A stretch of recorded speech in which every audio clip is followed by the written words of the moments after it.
Hello friends, मैं फिर हाजिर हूँ आपके सामने एक करंट अफेयर्स का दूसरा सेशन लेकर। तो मैंने सोचा था कि छोटे छोटे वीडियोस बनाऊंगा ताकि अपलोड करने में आसानी रहेगी। तो वापस से शुरू करते हैं, वही हमारा जो कंसोलिडेशन के साथ में जीके पढ़ने का तरीका है उसको लेकर आगे बढ़ते हैं। आज जो मैं बात करने वाला हूँ वो काफ़ी इंपॉर्टेंट चीज़ें हैं। उससे आपको इंडिया का जो जियो पोलिटिकल सिचुएशन है वो चाइना के साथ में हो जाए या हम नॉर्थ ईस्ट स्टेट के साथ में हम जो रिलेशन बढ़ा रहे हैं और साउथ ईस्ट एशियन के साथ में भी हम जो आगे बढ़ने वाले हैं, तो उनके बारे में, साउथ ईस्ट कंट्री के साथ में हम जो आगे बढ़ रहे हैं उसके बारे में ये सारी चीजें आज हम बात करेंगे। तो चलिए दोस्तों शुरू करते हैं। सबसे पहले हम करंट की बात करते हैं। करंट की बात करने का मतलब ये है कि अभी इंडिया ने दो समझौते जो हैं वो साइन किए हैं। एक समझौता है बोडो एग्रीमेंट,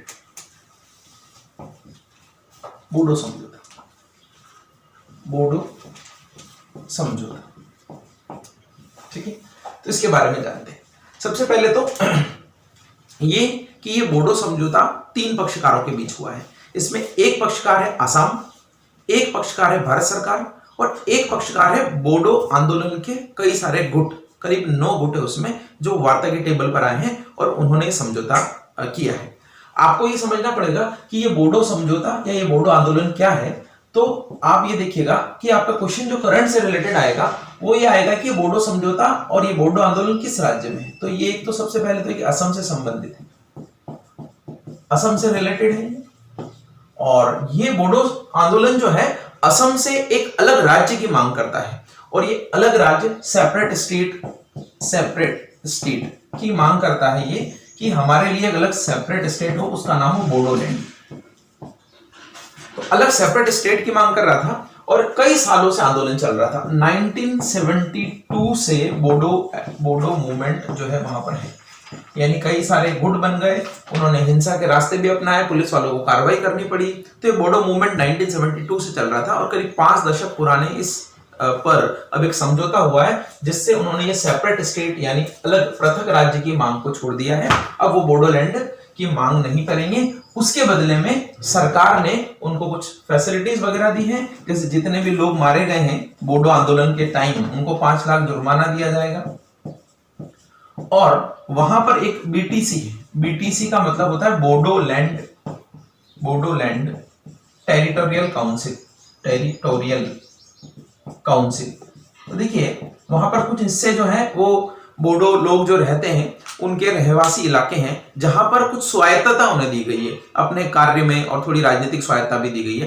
तो ये बोडोलैंड टेरिटोरियल काउंसिल है, इसके राइट्स जो है, अधिकार जो है, इसको पावर जो है वो बढ़ा दिए जाएंगे। तो बोडोलैंड टेरिटोरियल काउंसिल के पावर बढ़ा दिए जाएंगे, उन लोगों को जुर्माना भी मिलेगा। और ये 1972 से चला हुआ मूवमेंट जो अलग पृथक राज्य के लिए है, असम से संबंधित था, अब ये खत्म हो गया है। तो इसमें क्या है कि आपका 3 पक्षकार थे, मैंने बताया। ये किस किस के बीच हुआ है? असम गवर्नमेंट, ये हुआ Indian government, government of India, और ये हुआ है ये बोडो मूवमेंट, जो बोडो दल है, करीब 9 दल है, उनके बीच समझौता हुआ है। तो भारत की तरफ से तो आपको पता है कि हमारे गृह मंत्री अमित शाह जी ने पार्टिसिपेट किया था। और असम में जो चीफ मिनिस्टर है वो भी कभी आपसे पूछा जा सकता है, सर्बानंद सोनोवाल। असम के जो चीफ मिनिस्टर हैं उनका नाम है सर्बानंद सोनोवाल। और असम की कैपिटल अगर कभी आपको पूछी जाए तो उसका नाम है दिसपुर। दिसपुर असम की कैपिटल है, गुवाहाटी वहां की बड़ी सिटी है, दिसपुर वहां की कैपिटल है। तो ये सर्बानंद सोनोवाल और इनके बारे में मैंने आपको बताया। अब देखिए इसका एक दूसरा पक्ष भी जानते हैं, क्यों ये समझौता हमारे लिए इतना इंपॉर्टेंट है। और एक समझौता और जो हुआ है वहां पर, ब्रू रियांग समझौता, उसके बारे में भी जानेंगे। लेकिन इसको हमें थोड़ा मैप पे देखना चाहिए कि आपको जल्दी समझ में आएगा। एक मैप बना देता हूं। तो इससे रिलेटेड ये सारी चीजें थी जो बोडो समझौता अभी हुआ है। और ये बोडो समझौता जो हुआ है 27 जनवरी 2020 को साइन हुआ है। मैंने आपको बताया था कि मैं आपका इस साल से पूरा जीके ले रहा हूं और कई सारे फैक्चुअल इंफॉर्मेशन लेते हुए कॉन्सेप्चुअल क्लियरिटी बनाने की कोशिश हम करेंगे। तो 2-3 महीने पुराना हम चल रहे हैं, तो धीरे धीरे हम इसको कवर कर लेंगे। तो देखिए ये जो बोडो समझौता हुआ है अभी, इससे रिलेटेड और क्या चीजें हैं जिनके बारे में हम बात कर सकते हैं। तो पहले मैप में समझते हैं, थोड़ा पोजीशन समझते हैं और फिर एक समझौते की और बात करेंगे।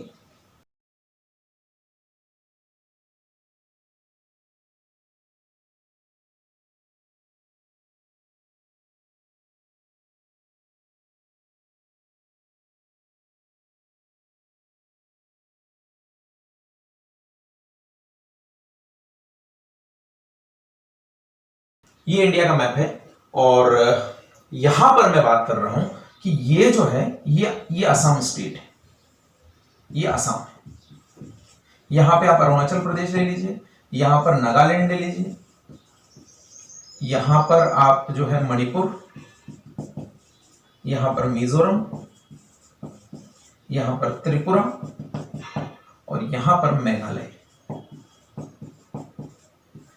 और ये है आपका सिक्किम। देखिए ये सारे इश्यूज हम समझेंगे, आपका नॉलेज इंक्रीमेंट होगा इसमें। 1 2 3 4 5 6 7, ये 7 स्टेट है जिनको नॉर्थ ईस्ट स्टेट बोला जाता है और इनको 7 सिस्टर्स भी बोला जाता है। और 8वां जो राज्य है हमारा भारत का वो है सिक्किम। अब देखिए यहां पर हम बहुत सारे इश्यूज डिस्कस करने वाले हैं, बस आपको थोड़ा, मैंने कल भी बताया था, आपको थोड़ा पेशेंस रखना पड़ेगा कि जानकारी हमें कई सारी मिलेगी, लेकिन वो हमें ये देखना पड़ेगा कि थोड़ा करंट से रिलेटेड होगा, थोड़ा डेड जीके से रिलेटेड होगा। जैसे इसके बारे में मैं चिकन स्नेक बताने वाला हूं, आपको डोकलाम इशू बताने वाला हूं, चाइना से रिलेटेड बताने वाला हूं, आसियान बताने वाला हूं, तो बहुत सारी चीजें जो है इसमें मैं आपके साथ डिस्कस करूंगा। तो आप देखिए ये त्रिपुरा है, त्रिपुरा, मिजोरम, मणिपुर, नागालैंड, अरुणाचल प्रदेश, ये असम, ये असम ऐसा बीच में है और यहां से आपका वेस्ट बंगाल का पोर्शन चालू, ये वेस्ट बंगाल है आपका। तो अब आप देखिएगा यहां पे जो मैं बात कर रहा था ये असम है और असम में बोडोलैंड आंदोलन चल रहा था, जो यहाँ की नॉर्थ ईस्ट के लिए बहुत ही इंपॉर्टेंट था, क्योंकि अगर आसाम को अलग राज्य, पृथक राज्य अगर किया जाता है तो वहां पे दूसरे आंदोलन भी, जैसे नागालैंड पृथक नागा राज्य की मांग कर रहे हैं, अरुणाचल प्रदेश में भी चल रही है, तो अलग अलग जगह जो है ये मांगे उठती और ये हमारे लिए बहुत प्रॉब्लम होता है। एक्चुअली नॉर्थ ईस्ट के बारे में अगर हम देखें तो वहां पे सबसे बड़ी प्रॉब्लम क्या है, उनका कल्चर। वो अपने कल्चर को भाषा के अकॉर्डिंग अलग रखते हैं, या फिर उनका जो कल्चर है उनको ये लगता है कि जैसे बांग्लादेशियों की प्रॉब्लम भी है, एनआरसी भी असम में सबसे पहले हुआ है, ये भी आप ध्यान रखिएगा, एनआरसी जो है असम में हुआ है, भारत में सबसे पहले। तो यहां पर भी यही प्रॉब्लम है, ये सोचते हैं कि हमारी संस्कृति पर धावा है, बाहर के लोग अगर आएंगे तो हमारी संस्कृति खत्म हो जाएगी, तो इनके लिए इनका कल्चर का बहुत इंपॉर्टेंस है। इसीलिए ये समझौता भारत के लिए एक बहुत इंपॉर्टेंट समझौता है। दूसरा समझौता जो मैं आपको बता रहा हूं वो है ब्रू रियांग समझौता। देखिए इसको यहां पर लिख देता हूं, ब्रू रियांग अग्रीमेंट, ये ब्रू रियांग अग्रीमेंट है, ये 17 जनवरी को भारत सरकार ने साइन किया है। अब आप देखिए इसमें क्या इंपॉर्टेंट चीज है, ब्रू रियांग भी एक जाति के लोग हैं जो बेसिकली तो मिजोरम में के हैं, लेकिन मिजोरम में इनको विदेशी माना गया और इनके साथ काफी अन्याय हुआ। तो जब मिजोरम में इनको विदेशी माना गया तो वहां से इन्होंने पलायन किया, त्रिपुरा में आ गए, काफी साल से त्रिपुरा में शरणार्थी टाइप रह रहे थे। तो अभी त्रिपुरा, मिजोरम, ये ब्रू रियांग के रिप्रेजेंटेटिव और गवर्नमेंट ऑफ इंडिया, इन 4 लोगों के बीच में ये एक समझौता हुआ है। यानी त्रिपुरा सरकार, मिजोरम सरकार, ब्रू रियांग के जो भी रिप्रेजेंटेटिव है उनके बीच में समझौता हुआ है, जिसमें यह बोला गया है कि अब इनको यहीं पर त्रिपुरा में बसाया जाएगा, जिसके लिए ये भी रेडी है, ये भी रेडी है, सरकार भी रेडी है और सारे लोग रेडी हैं।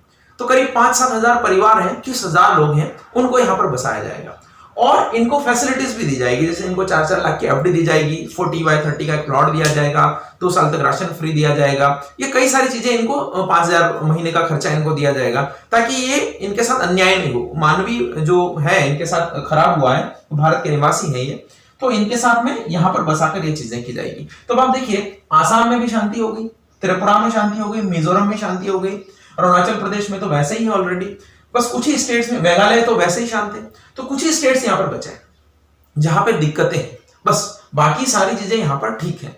और इस समझौते के बारे में अगर और आप बात समझें तो ये ब्रू और रियांग जो है, कहीं कहीं पर इसको ब्रू बोला जाता है, एक्चुअली यहाँ मिजोरम की जाति है ये, और कहीं कहीं पर इसको रियांग बोला जाता है और कहीं कहीं पर इसको ब्रू रियांग दोनों बोला जाता है। तो भारत सरकार ने ये दोनों समझौते नॉर्थ ईस्ट की शांति के लिए किए हैं, और नॉर्थ ईस्ट की शांति होने से इस क्षेत्र का विकास होगा। तो देखिए इस क्षेत्र का विकास हमारे लिए क्यों इंपॉर्टेंट है, ये बात भी हम करेंगे, लेकिन उससे पहले मैं आपको बता दूं कि त्रिपुरा और मिजोरम का कभी अगर आपका आ जाए तो सीएम आप लिख लीजिएगा, ये डेट जीके भी हम साथ साथ में करते हुए चलेंगे, जोरामथंगा। कई बार हमें यहाँ का याद ही नहीं होता है कि सीएम कौन है, तो मिजोरम से ध्यान रखिएगा कि जोराम, ZZ जोराम, ऐसा कई बार ट्रिक भी आप यूज कर सकते हैं। आइजोल यहाँ की कैपिटल है, ये इसमें भी Z है, इसमें भी Z है, इसमें भी Z है। और त्रिपुरा के जो मुख्यमंत्री हैं वो है सर्बानंद सोनोवाल, और यहां की जो कैपिटल है वो है अगरतला। तो आसाम की दिसपुर, यहाँ की अगरतला, यहाँ की आइजोल, यहाँ के सीएम जोरामथंगा, यहाँ के सर्बानंद सोनोवाल, ये सारी चीजें जो है आपके करंट से रिलेटेड है जो मैंने बताई।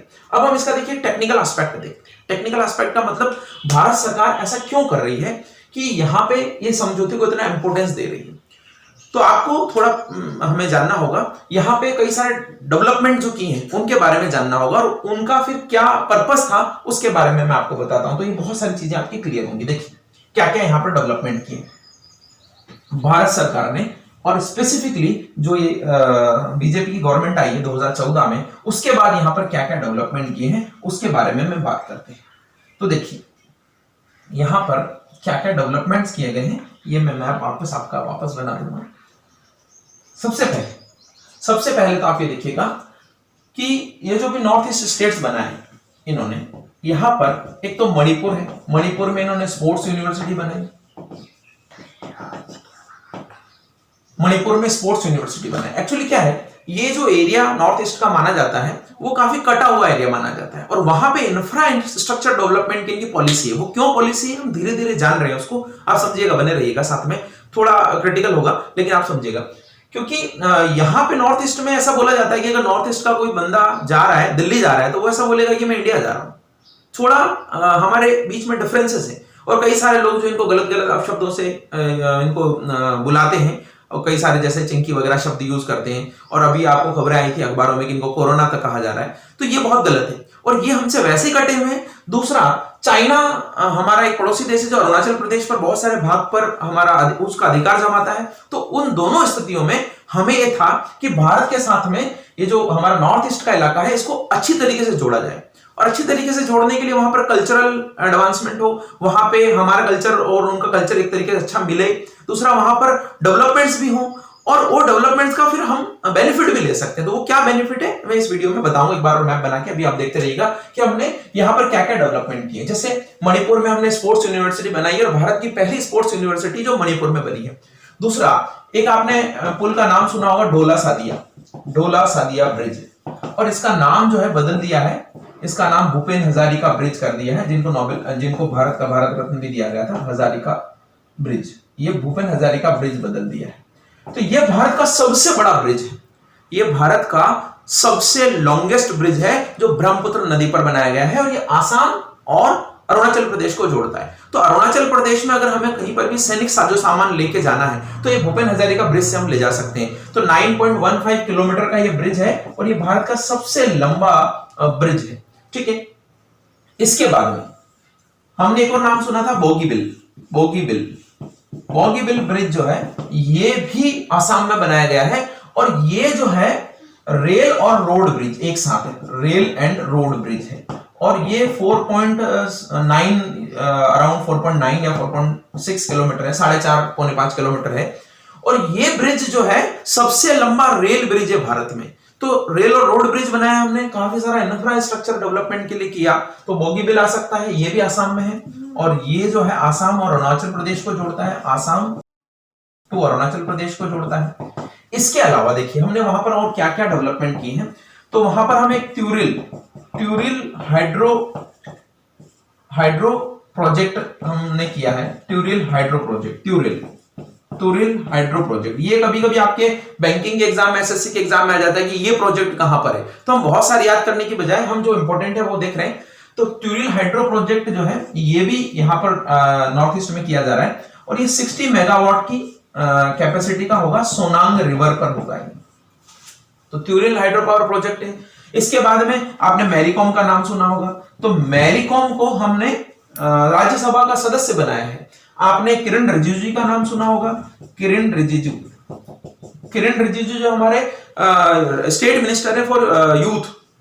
तो हमने इतना सारा वहां पे चीजें की है कि हम इनको डेवलप कर पाए। जैसे हमने मेघालय में पहले रेल लाइन नहीं थी, तो मेघालय को हमने 2014 में रेल लाइन से जोड़ा है, और हम कई सारी चीजें ऐसी कर रहे हैं जिससे हमें ये लगे कि हम उसका डेवलपमेंट कर रहे हैं, और इस डेवलपमेंट का क्या फायदा होगा, क्या बेनिफिट होगा, ये भी हम इसके बारे में बात करेंगे भी। लेकिन आप जो है सबसे पहले ये देखिएगा कि ये डेवलपमेंट क्या क्या हो रहे हैं। इसके अलावा देखिए, अभी एक बार मैप और बनाना होगा मुझे। एक और जो सबसे बड़ा डेवलपमेंट इन्होंने वहां पर किया है वो ये है कि पूर्वोत्तर राज्यों में जो बैम्बू है, बांस है, वो बहुत इंपॉर्टेंट है। और बैम्बू को भारत सरकार ने ट्री से ग्रास में कन्वर्ट कर दिया है, यानी इसकी डेफिनेशन अब ट्री की नहीं है, ग्रास की है। और ट्री का जो ट्रांसपोर्टेशन है वो गड़बड़ रहता है, उसमें टैक्सेशन वगैरह लगते हैं, उसकी कटाई मुश्किल है, तो अब इसको घास में कन्वर्ट कर दिया है। तो यहाँ एक व्यापारिक जो है उसका बेनिफिट भी मिलेगा उन लोगों को, और उनकी आर्थिक स्थिति भी अच्छी होगी। एक नेशनल वाटरवे का आपने नाम सुना होगा। भारत में 5 वाटरवेज हैं जो बहुत इंपॉर्टेंट है। पहला वाटरवेज जो है वो गंगा नदी पर है। ये दूसरा वाला जो वाटरवे है ये ब्रह्मपुत्र नदी पर है, ब्रह्मपुत्र नदी पर है। तो ये जो है इसको डेवलप किया जा रहा है। ये जो ब्रह्मपुत्र नदी पर बनाया गया है, इससे हम क्या करेंगे, पूर्वोत्तर राज्यों से भारत को इस के द्वारा जोड़ेंगे, ताकि वहां से किसी भी चीज का ट्रांसपोर्टेशन हमें बहुत आसान होगा और वहां पे इकोनॉमिक डेवलपमेंट भी होगा। तो मैंने आपको बताया कि पूर्वोत्तर में हमने कई सारा काम किया है और ये काम जो है बड़ा साइलेंटली होता रहा है। अब अगर ये 2 समझौते भी अगर पूर्वोत्तर में हो गए हैं तो वहां की शांति स्थापना में भी ये मददगार होंगे। प्लस जो सबसे बड़ा बेनिफिट है, देखिए मैं आपको क्या बताने जा रहा था उस समय, कि पूर्वोत्तर राज्यों के लिए, इसके लिए एक मैप देखिएगा वापस।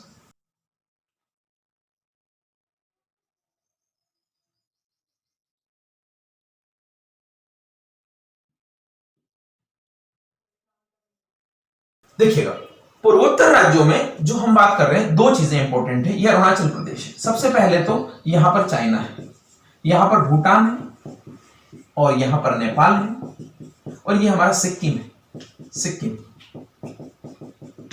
तो अब देखिए 3 चीजें यहां पर इंपॉर्टेंट है। सबसे पहले तो पूर्वोत्तर राज्यों के पास में जो सबसे बड़ी सीमा लगती है वो म्यांमार है, और यहां पर थाईलैंड है, और यहां पर फिर बहुत सारी कंट्रीज हैं। तो आपने एक पॉलिसी का नाम सुना होगा, कभी भी आपको क्वेश्चन आ जाए ऐसा डेट जीके का कि हमने एक्ट ईस्ट पॉलिसी स्पेसिफिकली किसके लिए की है, जिसको पहले लुक ईस्ट बोला जाता था, एक्ट ईस्ट बोला जाता है। तो एक्ट ईस्ट पॉलिसी हमने स्पेसिफिकली आसियान कंट्रीज के लिए की। आपने आसियान का नाम सुना होगा। तो आसियान कंट्री में म्यांमार और थाईलैंड मेंबर है, और इसके बाद में कंबोडिया, लाओस, और आपका Vietnam, Malaysia, Singapore, Indonesia, Philippines, Brunei, ये सारी जितनी भी कंट्रीज हैं उनके लिए ये पूर्वोत्तर राज्य गेटवे का काम करेंगे। हम इतने बड़े ग्रुप के साथ में लैंड से कनेक्टिविटी रखते हैं, और लैंड से कनेक्टिविटी रखते हैं तो हमारा और उनका कल्चरल रिलेशन तो बरसों पुराना है। कई सारे मंदिर वहां पर बने हुए हैं, सिख बौद्ध धर्म वहां पर है, तो हम उनको क्या है इकोनॉमी बेनिफिट भी लेना चाहते हैं। तो इससे रिलेटेड मैं आपको एक चीज और बताऊंगा, आरसेप के बारे में भी बताऊंगा। तो अगर हम इधर से इंफ्रा डेवलप कर लेते हैं तो हम सीधा का सीधा जो है कहां एंट्री मार लेंगे, आसियान में। और इसीलिए पूर्वोत्तर राज्यों को बोला जा रहा है gateway of south east Asia. तो आपको देखिए बहुत सारी चीजें यहां पर समझने के लिए है। अगर आपको बोले साउथ एशिया क्या है, तो साउथ एशिया जो है उसमें भारत आता है। भारत, पाकिस्तान, अफगानिस्तान, नेपाल, भूटान, बांग्लादेश, श्रीलंका, ये साउथ एशिया है। अगर आपको बोले साउथ ईस्ट एशिया कौन सा है, तो साउथ ईस्ट एशिया, वैसे म्यांमार को कुछ लोग यहां पर लेते हैं कि साउथ ईस्ट एशिया में है, कुछ लोग बोलते हैं साउथ एशिया में। तो Myanmar, Thailand, Cambodia, Vietnam, Singapore, Malaysia, ये सारे साउथ ईस्ट एशिया है। और इन्हीं 10 कंट्री का ऑर्गेनाइजेशन है आसियान। तो हम दोनों के बारे में जानते हैं। सबसे पहले तो आसियान के बारे में अगर थोड़ा बहुत देखें, क्योंकि आसियान तो आता ही रहता है आपके। आसियान में 10 मेंबर है। इसकी स्थापना 1967 में हुई थी, और इन 10 मेंबर के नाम जो है आपको सारे याद रखने का तो ऐसा जरूरत नहीं है, लेकिन आप थोड़ा ये याद रखिएगा, इसमें थाईलैंड है, म्यांमार है, वियतनाम है, कंबोडिया है, लाओस है, सिंगापुर है, ब्रुनेई है, मलेशिया है, इंडोनेशिया है, फिलीपींस। ये 10 नाम मैंने बता दिए, वीडियो रिवाइंड करके आप देख सकते हैं। तो ये 10 मेंबर है इसमें, और ये एक ऐसा ऑर्गेनाइजेशन है जो वर्ल्ड में सबसे डेवलप्ड है इकोनॉमी के मामले में। बहुत अच्छा ऑर्गेनाइजेशन, दूसरे मिलिट्री ऑर्गेनाइजेशन हो सकते हैं। तो भारत इनके साथ में व्यापार करना चाह रहा है। देखिए अब यहाँ पे 2 चीजें और क्या है। अभी एक समझौता आया था जिसका नाम था आरसेप।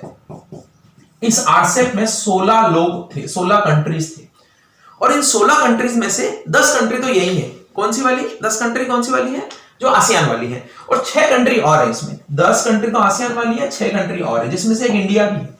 और ये आरसेप जो है एक तरीके का फ्री ट्रेड एग्रीमेंट है। फ्री ट्रेड एग्रीमेंट का मतलब यह है कि यहां इन 10 कंट्री के साथ में और इन 6 कंट्री में फ्री ट्रेड का एक समझौता हो कि किन किन चीजों को हम फ्रीली मूवमेंट कर पाएंगे। भारत ने अभी इससे वापस अपने पैर खींच लिए हैं, क्योंकि भारत की दो कंडीशन है।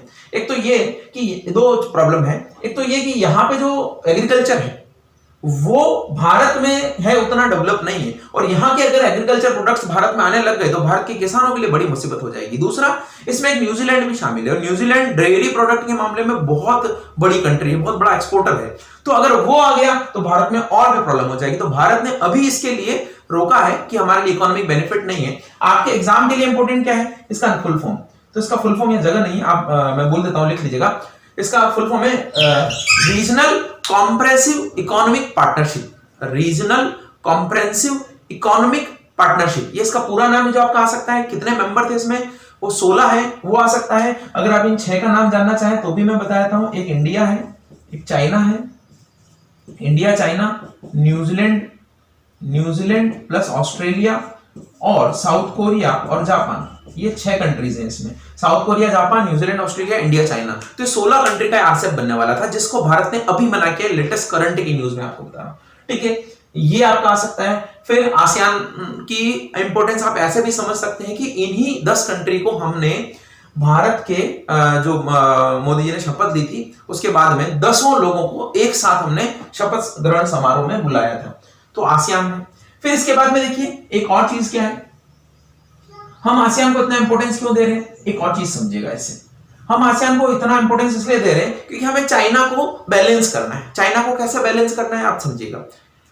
चाइना एक तो हमारे अरुणाचल प्रदेश पे सोचता है कि हमारा अधिकार है। दूसरा, चाइना के साथ हमारा मुद्दा है डोकलाम इशू का है। तीसरा, अक्साई चीन है। ये 3 मुद्दे हैं। और चौथा, चाइना पाकिस्तान इकोनॉमिक कॉरिडोर। देखिए, मैं आपको इतनी सारी चीजें बताऊंगा, आप कोई सा भी एग्जाम फेस कर रहे हैं, आपको बेसिक नॉलेज काफी सारा वाइड हो जाएगा, और करंट से तो मैं जोड़ ही रहा हूं इसको। तो आप देखिएगा सारी चीजें। एक तो हमें चाइना को काउंटर करना है। अब अगर चाइना को काउंटर करना है तो हमें ये देखना है कि उससे जो परेशान लोग हैं उनके साथ में हाथ मिला ले। तो ये साउथ ईस्ट एशियन नेशंस जो हैं आसियान के, आसियान का फुल फॉर्म है association of south east Asian nation, association of south east Asian Nations.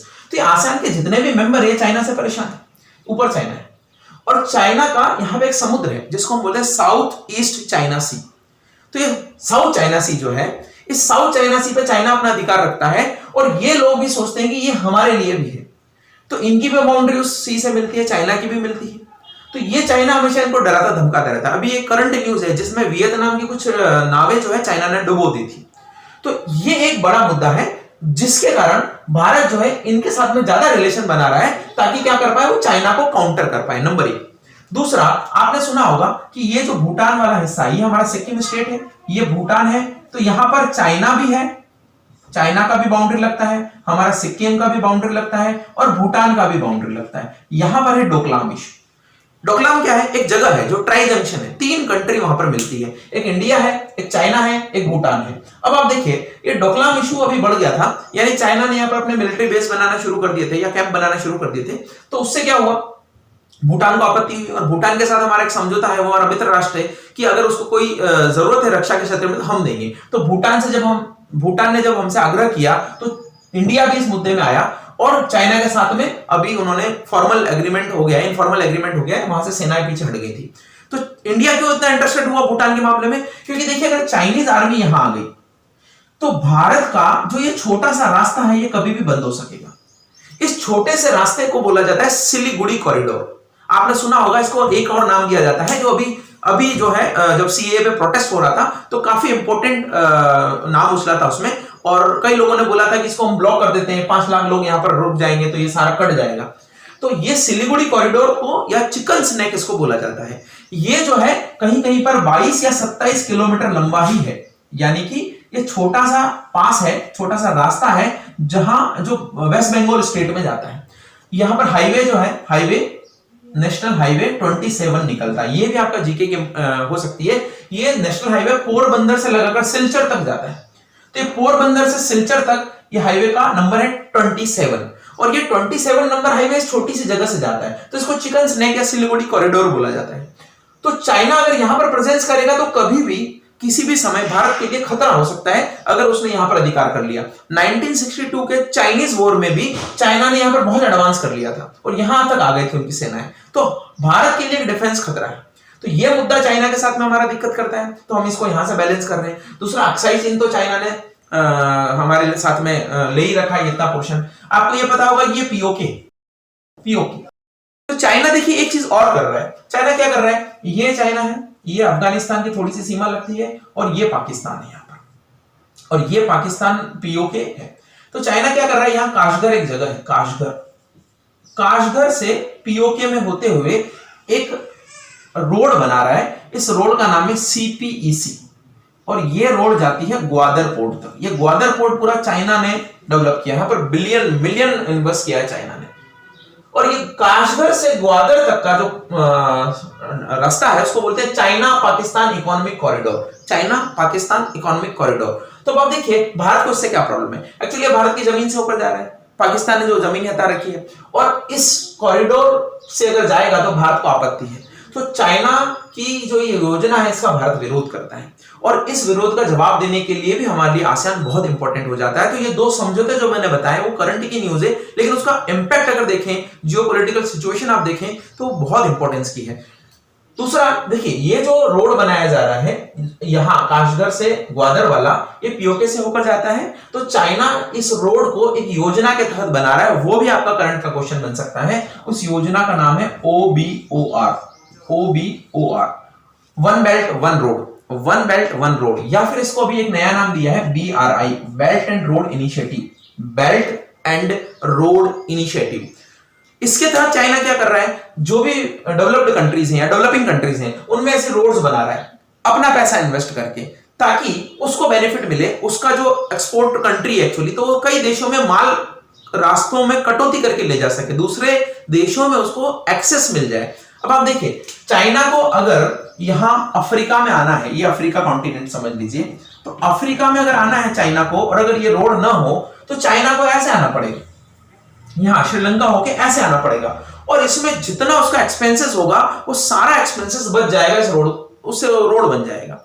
और दूसरा क्या है, चाइना इस पर नहीं अपनी डिपेंडेंसी चाहता है, क्योंकि यहां पर इंडिया है, श्रीलंका है, और ये हिंद महासागर है, इस पर भारत का आधिपत्य कंट्रोल है। तो कभी भी ये रास्ता अगर उसके लिए बंद होता है या कभी कुछ दिक्कत आती है तो वो सीधा यहां से एक्सेस कर लेगा, छोटा रोड है, इजीली उसको मिल जाएगा। तो one belt one road initiative, belt and road initiative, one belt one road जो प्लान है वो चाइना का है। ये आपसे फुल फॉर्म पूछे जा सकते हैं। मैंने सीपीईसी के बारे में बताया, मैंने डोकलाम के बारे में बताया, चिकन स्नैक के बारे में बताया, आसियान के बारे में बताया, ये सारे मुद्दे कनेक्टेड हैं। इसमें भी और मुद्दे हैं, जैसे चाइना की एक यहाँ पर 9 डैश लाइन का प्रॉब्लम है। चाइना एक स्ट्रिंग ऑफ पर्ल्स की नीति अपना रहा है, जिसमें भारत के चारों तरफ वो जो है अड्डे डेवलप कर रहा है। आपने हम्बन टोटा का नाम सुना होगा श्रीलंका में। ये कई सारे मुद्दे हैं जो मुझे डिस्कस करने थे, लेकिन ये वीडियो की लेंथ काफी लंबी हो जाएगी, तो इसका मैं पार्ट 2 लेकर आऊंगा, और उसमें इन सारी चीजों को और अच्छे तरीके से, कुछ चीजों को और मुझे बताना है उनको मैं बताऊंगा। और ये आशा करता हूं कि इस वीडियो को आप पसंद करेंगे। इसमें मैंने कॉम्प्रिहेंसिव जीएस और जीए दोनों डालने का प्रयास किया है कि जनरल अवेयरनेस से जीएस को जोड़ दिया जाए, और ऐसे कई सारे मुद्दे हैं, कई सारी कहानियां, कई सारी स्टोरीज हैं जिनके ऊपर हम बात कर सकते हैं। तो ये 20-25 के मिनट के वीडियो में हम इन सारी चीजों के बारे में बात करेंगे। आशा है आपका रिस्पॉन्स अच्छा होगा। Thank you so much.